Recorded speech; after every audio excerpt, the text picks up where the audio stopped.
I think we can begin.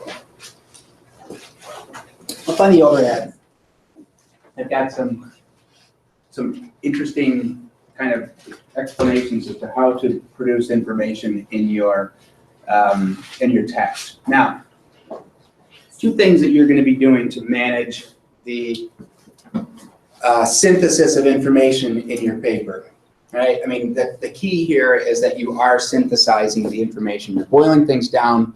You're showing the relationship of the studies to each other, right? So I should see clear interactions between the studies, what they mean to the ultimate purpose, right? How they shape up in terms of your operational definition, but essentially, how they compare to each other as well, right?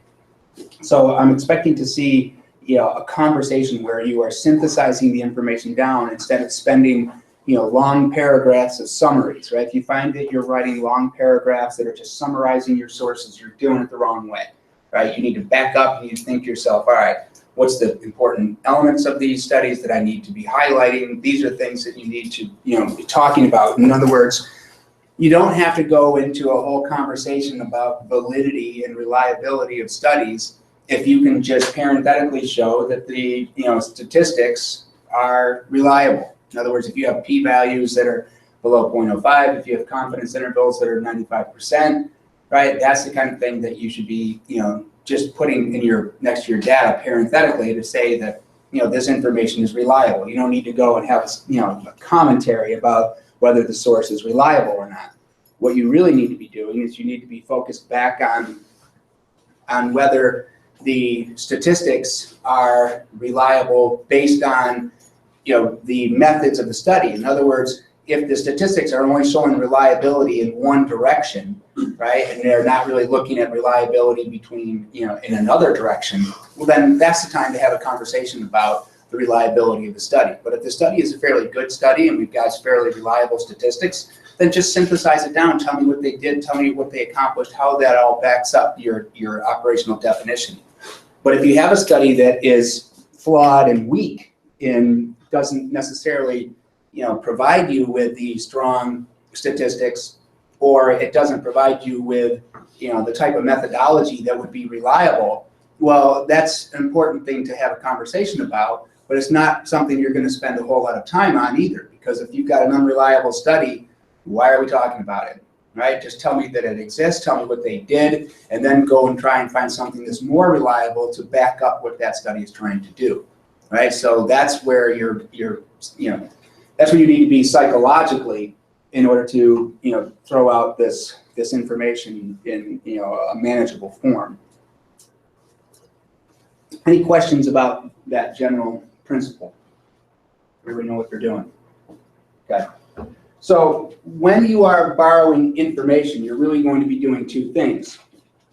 You're going to be paraphrasing the information, right? When I say synthesize, essentially it's just a different way of saying paraphrase. And what I really mean by synthesize is that you really just kind of need to boil the study and the information and study down to its component parts. Now, there will be times when you will have to borrow information directly from the study, and that is going to obviously mean that you're going to have to use direct quotes. So some information may be directly quoted, and if that happens, obviously we do it this way. If we have a partial sentence, and what I'm ultimately after here is not long copies and pastes of information from the source, right? What I need you to do is use pertinent bits and pieces of the author's words or data in order to bring those into the conversation that you're having.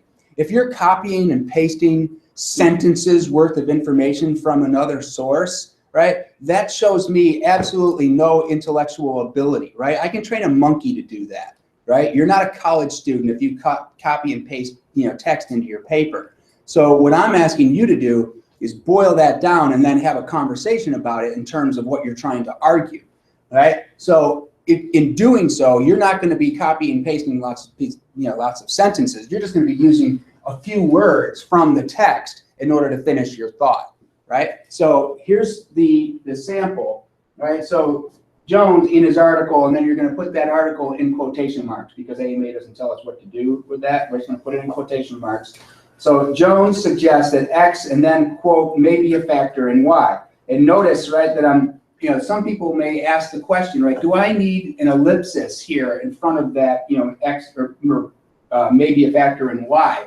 And the answer to that question is no, you don't need the ellipsis here. All you're doing is taking words from the source in order to finish your sentence, right? So if you're doing that, you don't need the ellipsis to show that, it's obvious that you're taking this from the middle of a sentence. The only time you're going to use an ellipsis is when you actually omit words from a longer passage because you are doing that for the purposes of readability, or you're taking out information that might not be relevant, right? So you use the ellipsis, and I say the ellipsis, that's the 3 dots, right? The dot, dot, dot.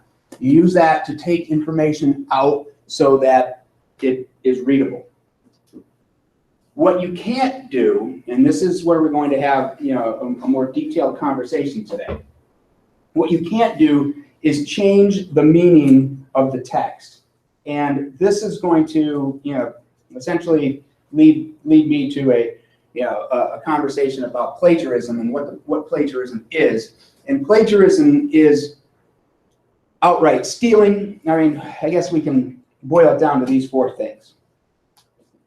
If you take someone else's paper and call it your own, that's plagiarism, right? So you're just putting your name on somebody else's paper, that's plagiarism. That's I don't think there's anybody in here who wouldn't recognize that.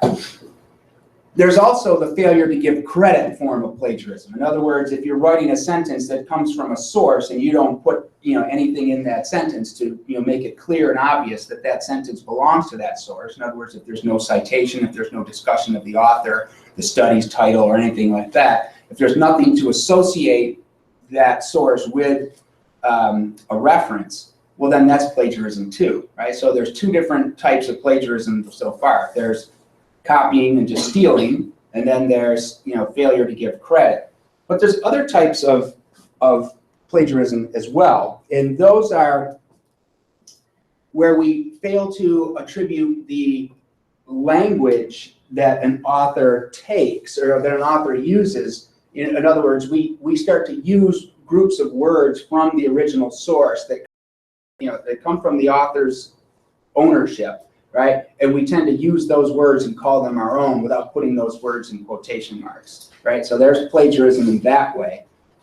But the one that I'm going to talk to you about that you're probably going to be most guilty of if you're caught for plagiarism is probably the misrepresentation of the author's ideas, right? And that one is one that tends to fly under everybody's radar.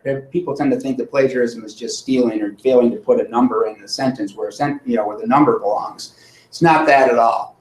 For example, I had a student a few years ago who was writing a paper, and she was it was a paper similar to what you're doing, and what she was arguing was something that I knew was really not right. She was trying to argue that this treatment was more effective than this other treatment, and I knew there was no evidence behind this, and I'm just trying to figure out what she was doing. So I'm kind of watching her as she's making her argument through this process. And the argument was as clear to me as that that the world is not flat, right? She was trying to argue that the world is flat. I know that the world is not flat, right? So she's trying to make this argument that the world is flat, and it seemed like every time she was kind of bringing her information back to her thesis, she was using this quotable information, and every time she did it, there was a ... right, the ellipsis. So she was saying something that, the world is ... flat. So I knew what she was trying to argue was a problem to begin with, so I go to the sources, and what I found was that she was taking the word not out and inserting, so the source was arguing that the world is not flat, but she was arguing that the world is flat, but then she just took the word not out in order to make these words fit her argument. Right? And you kind of smile about that, and you're thinking to yourself, I would never do something that stupid, right? Well, I'm having this conversation with you because people have, right? And it happens on a more subtle level, right? where when you begin to start manipulating text from an author, you need to make sure that what you do when you manipulate that text is a full representation of what that author's ideas are, right? When you start to move things around, you start to change things, right? You cannot change the meaning of that author's intended message. Everybody with me on that, right? So that's plagiarism. That's the kind of plagiarism that you probably, have committed unknowingly. And I'm just here to tell you, right? This is something that I'm going to be on the lookout for. All right. You can manipulate text in this way, in that you can add words, or you can change words or tenses of verbs sometimes in order to have it read smoothly. And you change those words, you put the word, or you put the letters, or you put the change in brackets. In other words, right, the brackets indicate that something has been manipulated in order to make it readable. So let's take a look at this example down below, right? And I want you to see how plagiarism occurs.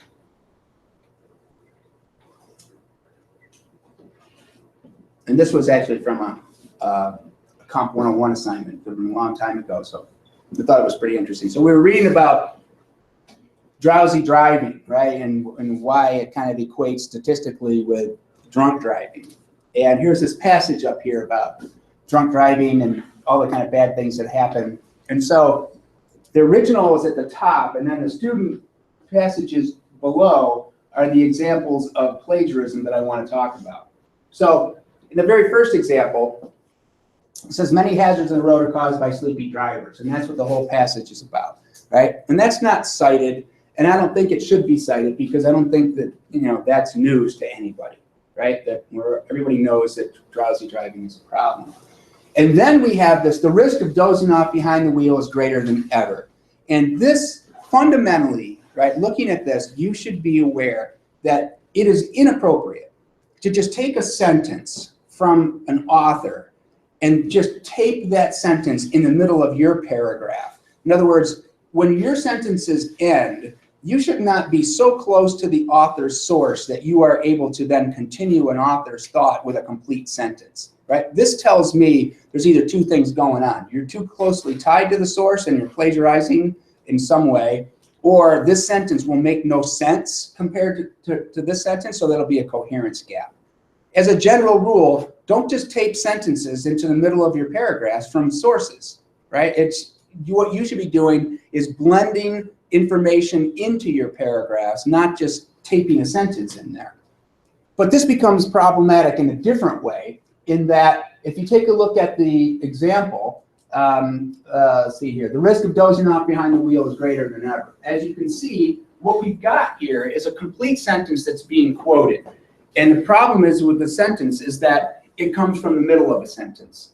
So what we would need to do in order to correct this, right, is that we would need to show that this information came directly out of a source, out of the middle of a sentence. So I would have to put an ellipsis, ...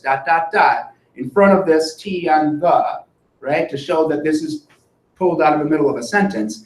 And I would have to put brackets around T here in order to make the T, just because the T in the original one is not capitalized, right? So everybody sees I've changed that. Yeah. It would just be around the T, not the whole word. Mm-hmm. Okay. You didn't change the whole word, you just changed the letter. Same with tenses, you would just like add a ed or subtract. Right. An ed. Yep. Okay. So you're going to put, if you subtract words, just put brackets and leave it empty. Okay. Or if you subtract, letters from the word, right? So if you make a past tense verb, present, and you take the ed out and you don't have any, it's just nothing to change there. Just leave the brackets empty. Yeah. So if you took an ed out, it would be bracket, space, space, bracket? One space. Mm-hmm. Good. What else makes this plate? Go ahead. You had a question? No, I was just processing. Okay. I can see you were processing.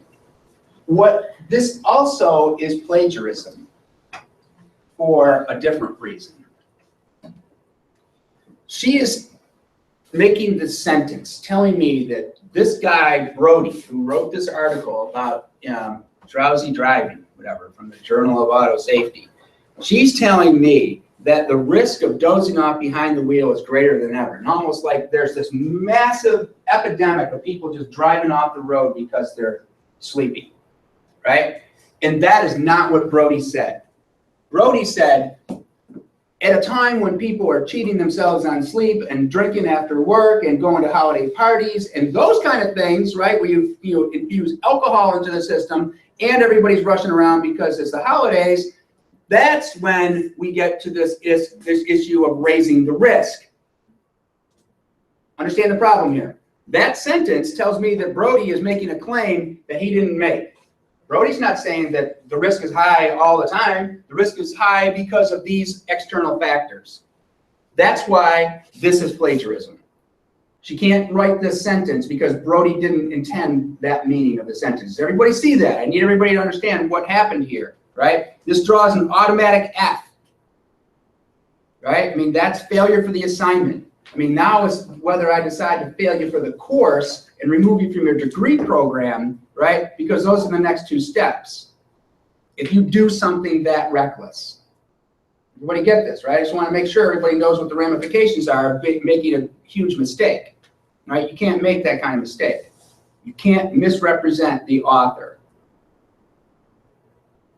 Let's take a look at number 2. It says, researchers have determined that it may lack the drama of drunken driving, so there's the very first sentence, but drowsy driving can be just as deadly. And notice that there's words taken out of that, right? Is even more common, and so obviously the ellipsis would have to be there. But this is plagiarism for what reason? Can anybody see? It's not represented accurately because the it would have to be capitalized, right? And there's words taken out that would have to be, now that it would, the I would be in brackets and capitalized, and then the words that were removed, even more than, that's going to be put a substitute with an ellipsis. But there's something else that's a problem here. Can anybody see?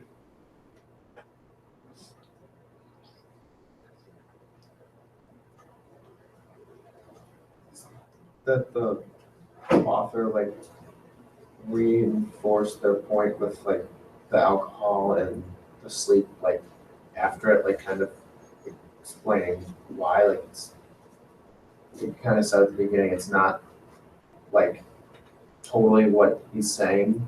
Okay, it's not totally what he's saying, but there's another thing, there's another point in here that shows clearly that's not what he's saying.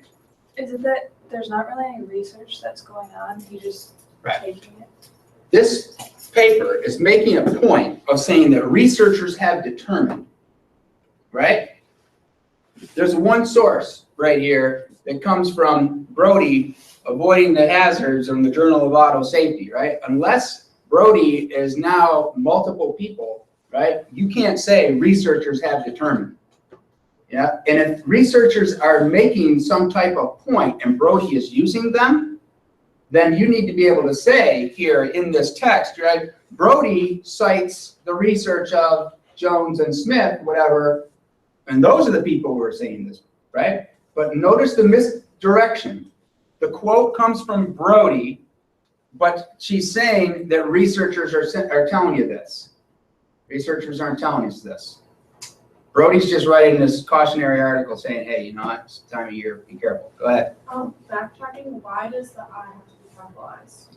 Because it's capitalized in the, oh, I'm sorry, right, it should, because this is a complete sentence in the quote, right? So because it's a complete sentence, you would have to represent it as a complete sentence, right? So that should just be capitalized, and there wouldn't be brackets around it because you're not changing it, right? The original one is capitalized. You don't have to put brackets around. So if I said something about brackets on that one, I was wrong.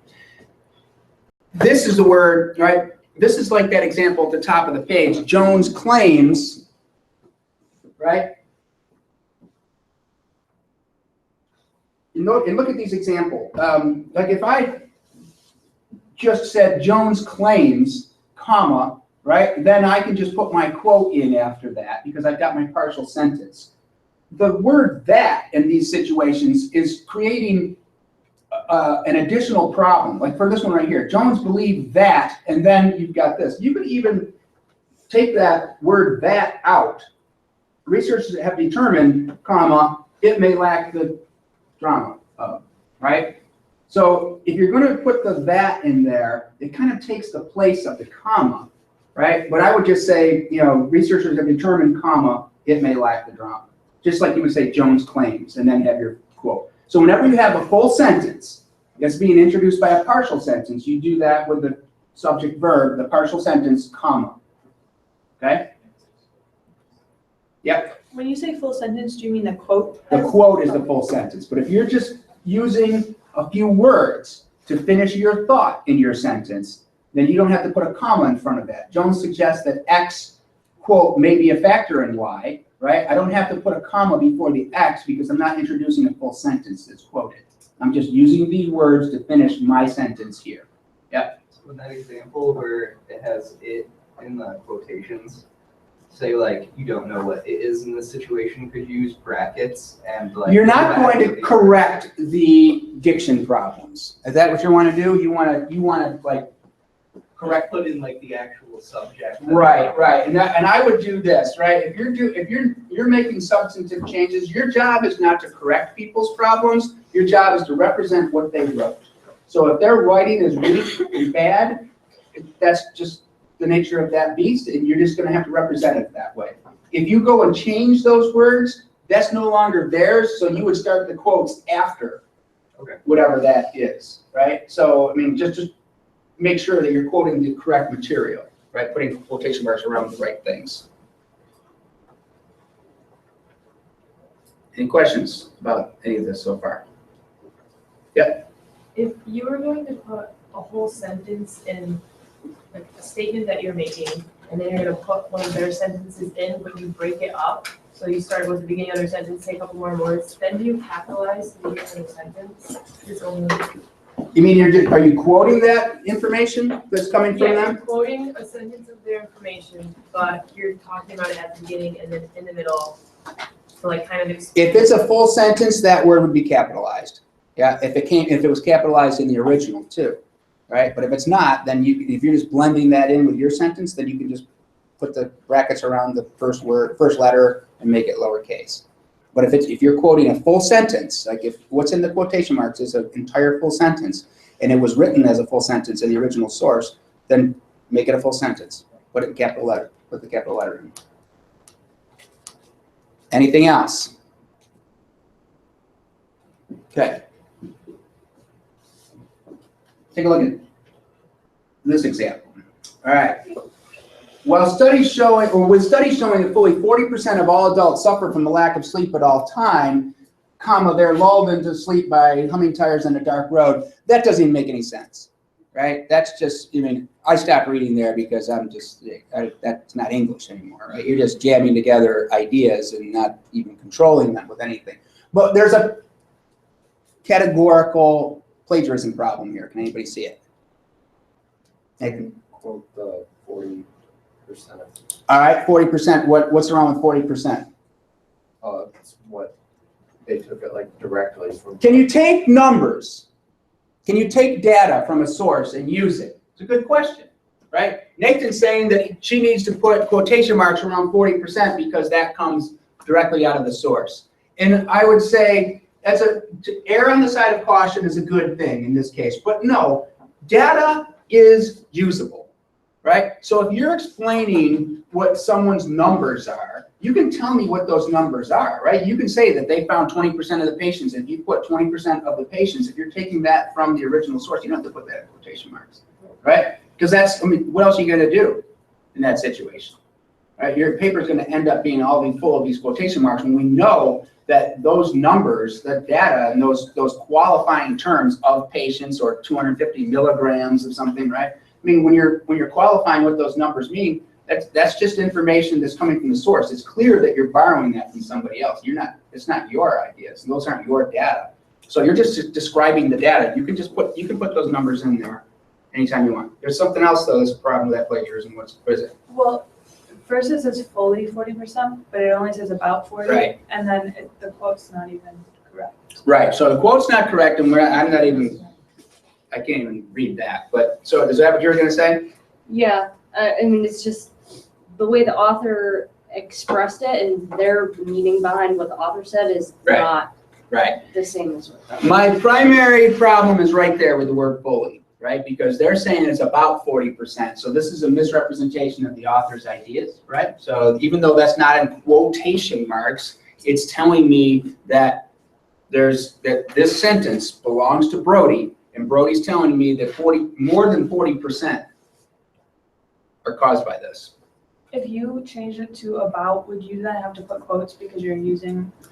In that situation now, I mean, she's making a really good point, right? So because she's used the word about 40%, now I would probably say, all right, put the quotation marks around that. If you were just saying that Brody found 40% of all people were doing this, but as soon as you start adding additional language around it, okay, go put the quotation marks around it. It'd be better to be safe than sorry, right?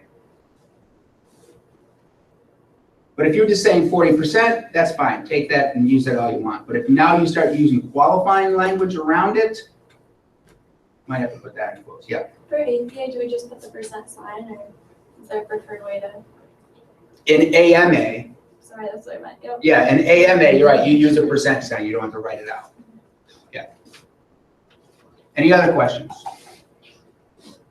You're good. And so the last one.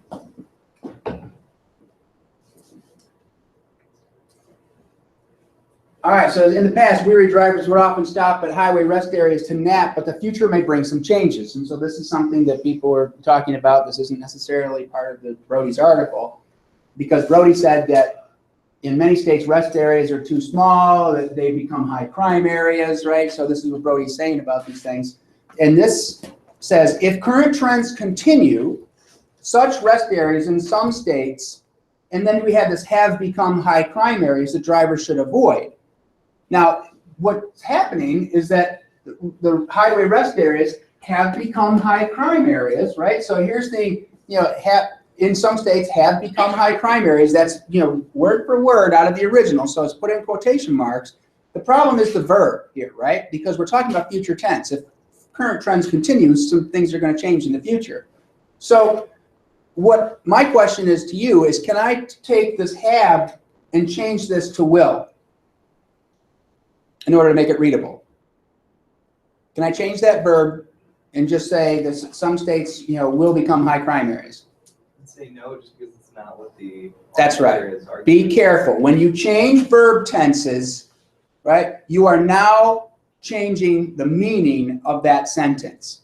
This is a perfect example of how someone was just staying true to the original words in the passage, right? She didn't want to make a mistake of misquoting the author, but it doesn't make any sense, right? Because this isn't what Brody's saying. Brody isn't predicting what's going to happen in the future. What Brody is saying is that these highway rest areas are high crime areas. What she's trying to do is say that Brody, using Brody's words, is that these things will become high crime areas in the future. And that's not accurate. That's not what Brody's saying. So in your attempt to change verb tenses in order to make it readable, be careful that you're not changing the author's meaning. So 4 types of plagiarism. Yeah. So in that sentence, like, what would you do? Well, I would just write this. I'd synthesize. I'd paraphrase it out on my own, right? I mean, don't get hung up on the words of the author. If I start seeing a paper with lots of direct quotes in it, I mean, that means you don't know what you're talking about, right? You're just relying on the source to write the paper for you, right? You don't have good intellectual control over the subject matter, right? I mean, it's pretty clear. So here's what you need to be doing. In order to avoid some of these problems, and I just apologize for this handwritten stuff, but just bear with me on this, all right? We need to start thinking about how we manage the information across our page, right? And what this does, right, is I'm just bringing up this point, right? According to Jones in his article, and there's the title of the article, okay? So there's my introductory lead-in, right? So I'm telling you who the author is, I'm telling you what the article title is, and I'm putting my citation right next to that author's name, okay? So that's what AMA wants us to do. And then I'm going to talk about Jones' study. Jones claims that such and such occurred. Because I've got my citation right here, I can tell whatever Jones says, and I can just put my period there, and I don't need to put another citation at the end of the sentence because I've already established that Jones is source number one, right? So you only need one citation in there. Now look what happens. In the study, comma, Jones tells me some of these things occurred. Jones found that certain patients did something. I can write this sentence and not put another number in there. I don't have to put the number one in there again because it's clear and obvious that this sentence belongs to Jones, who we just introduced. Everybody see that, right? You need to make sure that I know where your information ends and where your information, where the information from the sources end and where the information, where you start to make assessments about things, right? That information won't have numbers associated with it. But in this situation right here, I would have to be an idiot to think that this information belongs to anybody else except Jones, right? And the same thing happens here. The study also showed blah, blah, blah, blah, blah, whatever that is.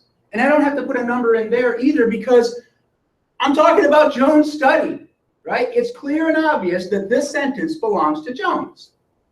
Everybody with me on this? Go ahead and ask your question.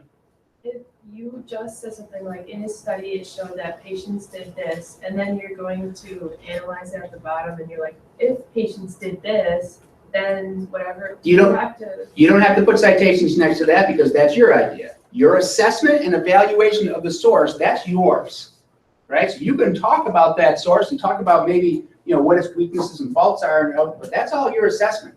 All you're doing is citing the information that you're borrowing in order to get you to that evaluation. So anytime you start talking about how this information relates to your operational definition and your thesis and all of that, that's all yours. I should see no citations associated with that. If you want to use Jones and Smith and everybody else out there in order to help you make that point, you can just say, Jones, Smith, and Wells all agree that, here's this information that's showing. You can say that, right? All you're doing is just telling me what the sources say. That's your assessment, right? You don't need to put citations in on that because that's your idea.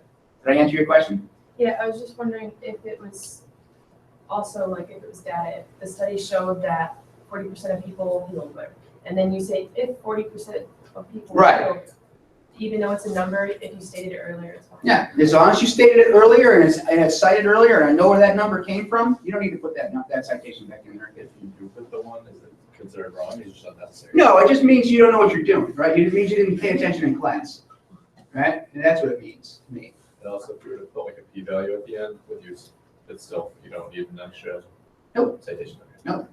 I mean, what I'm looking for here is that you understand the principles of, sure, you could just go through and just stick ones after every one of these sentences, right? But that would just be redundant, monotonous over-citation. Because I'm just going to sit there and I'm going to look at all these numbers and I'm like, what are you doing that for? Right? It's obvious that these sentences all belong to that one source. But look how things change, right?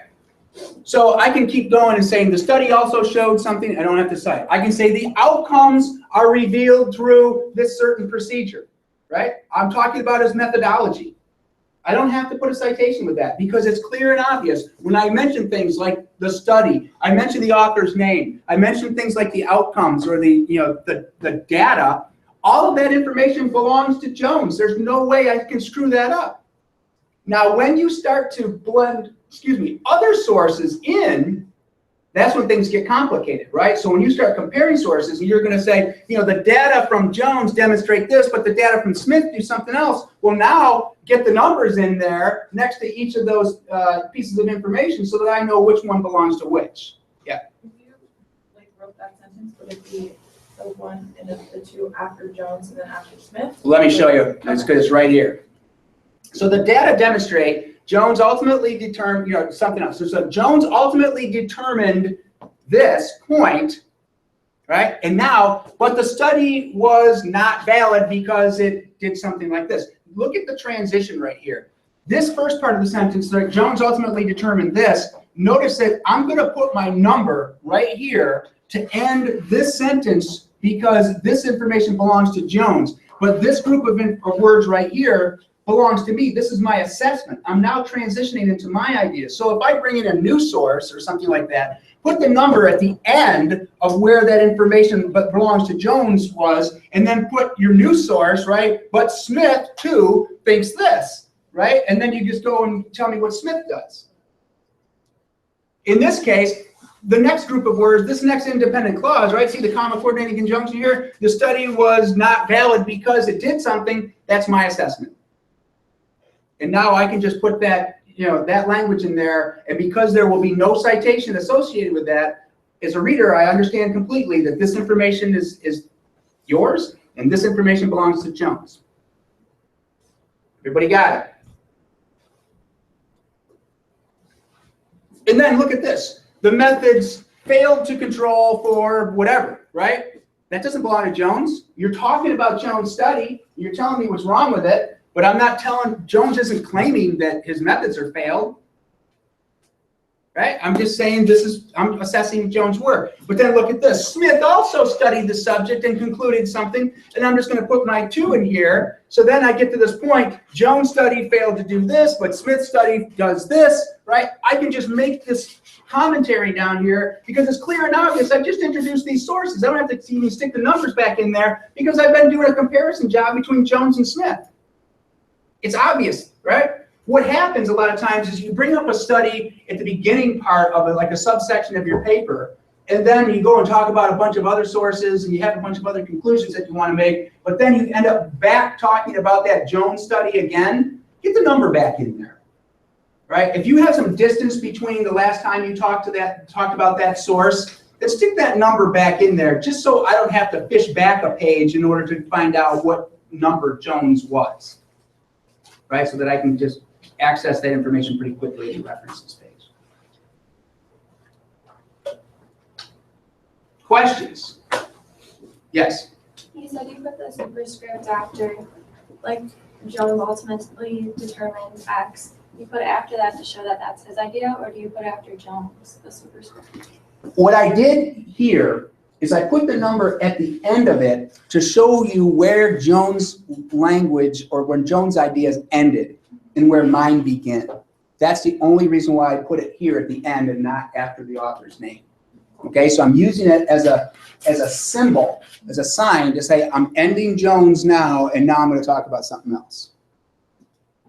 Yep. If they determine the same thing, do you have, and you Yeah, put a 1, 2. Yep. Does that superscript go before the comma or after? Yeah, it goes after the comma, right? Superscripts go after commas and periods. They go before semicolons and colons. Right? Remember the rule. Yeah. When a lot of studies or articles are finding the same or something similar, like a general concept. Yeah. I notice in a lot of like Get reviewers. a string of numbers. Yeah. Yep. So what's the rule on that? I mean, it's kind of like you're saying you're making one sentence, one generalization, and attributing that to all of these different authors. If you're making, all right, you can do that if you want. I mean, you can put all those numbers in. Let's say if you're making a conclusion, let's say early in your subsection, right, that, according to the research, X is better than Y. You might want to say, according to the research, 2 through 5, X is better than Y. Right? So that you're now setting me up to see, okay, here are the 3 sources that I'm using to make this assessment. Right? You can do it that way. You don't have to. I mean, you can just say, according to the research, X is better than Y. You don't have to put those numbers in there because obviously you're going to be talking about the research next, right? And then you could say Jones 2, Smith 3, and have that conversation in there. But if you want to put up, that citation up early in the paper, early in your conversation, just to let me know what sources you are using to do that, okay, that's fine. Just remember, right, chronological order.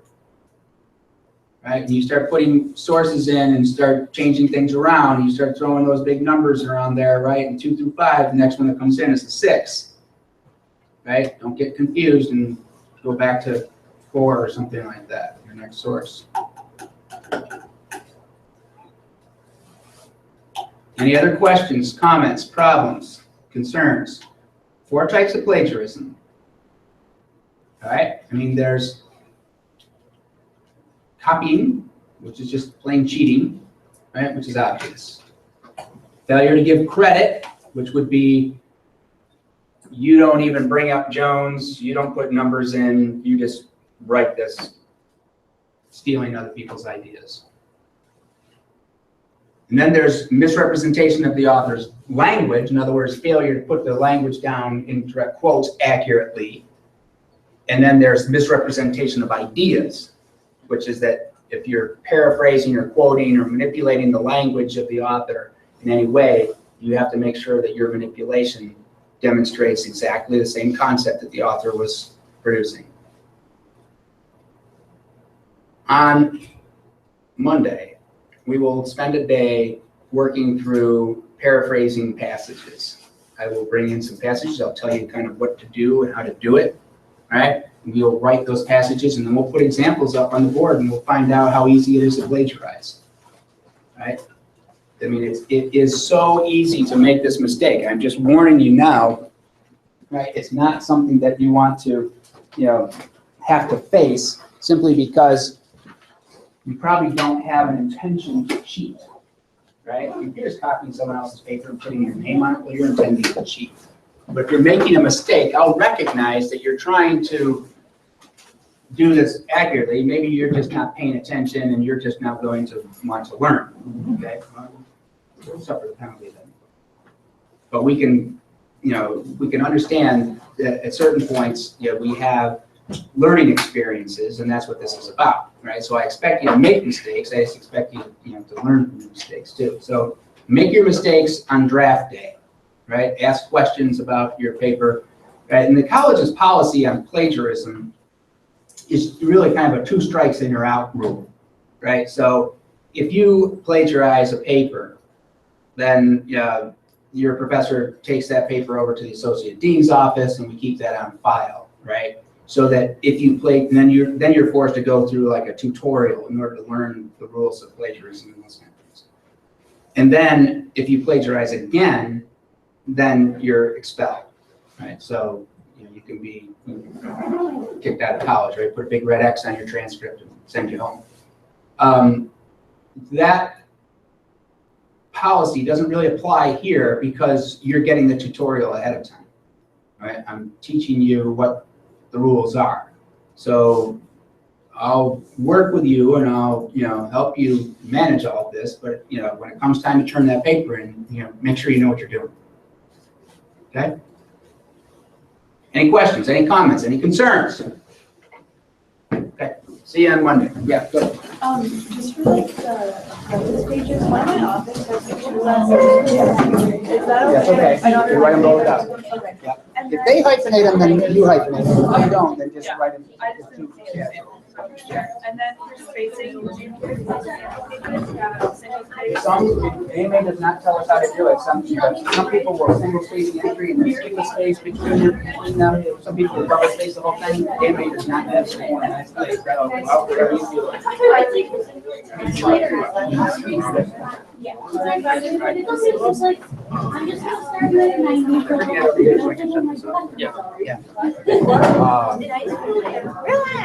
Yeah.